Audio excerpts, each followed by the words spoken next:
William Morrow and HarperAudio present The Hurricane Wars, a novel by Thea Guanzon, performed by Jeanne Syquia.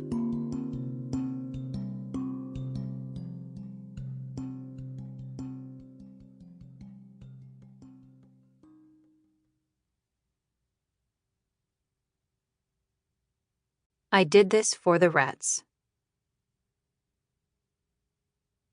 Prologue.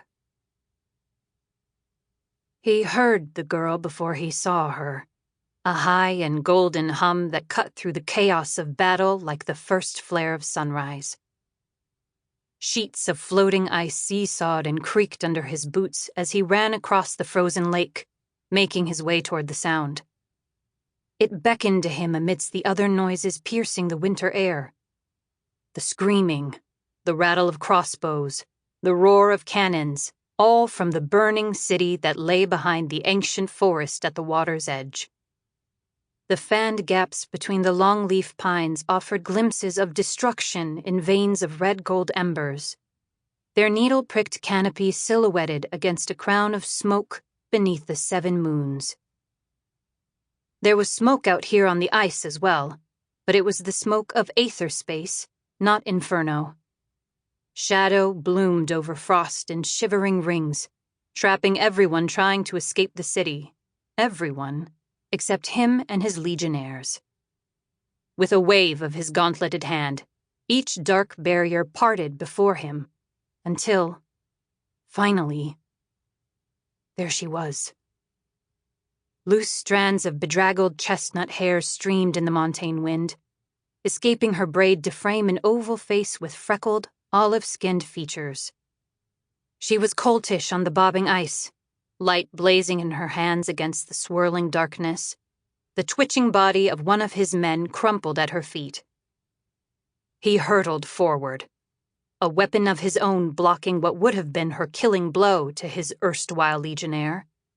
And as she staggered back, her eyes met his, her magic reflected in shards of gold setting fire to brown irises.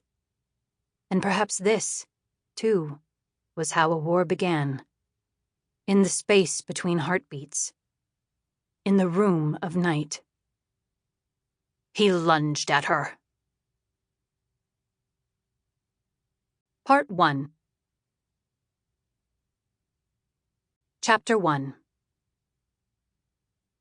Wartime weddings were all the rage in a land where every single day threatened, quite emphatically, to be one's last. But the skies could rain stones for 7 nights without ever hitting an available officiant. Most clerics were at the front lines, singing to Sardovian troops of Mahagir the Saber-Heart's courage, and guiding the souls of dying soldiers to the eternal twilight of Adapa the Harvester's willow groves.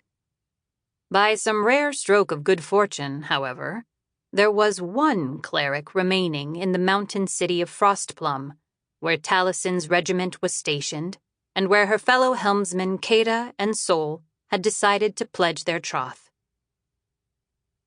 Not that it's any great mystery as to why they left this grandfather behind, Talison mused, watching from a dim corner of the thatched longhouse as the stooped, elderly cleric in pale yellow robes struggled to lift a large pewter goblet over the crackling fire that was reflecting off his marble ball scalp.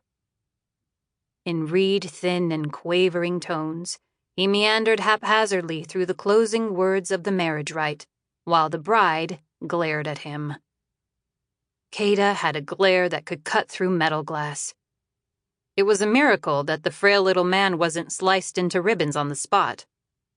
He eventually managed to hold the smoke-warmed goblet to the groom's lips and then to Kada's, so that the couple could drink of the golden lychee wine consecrated to Thonba, goddess of home and hearth. From where she hung back at the edge of the crowd, Talison applauded along with the other soldiers when the cleric tremulously pronounced Kada and Sol bonded for life. Sol flashed a shy grin, one that Kada was quick to press her lips against, her ire at the bumbling official. Sample complete. Ready to continue?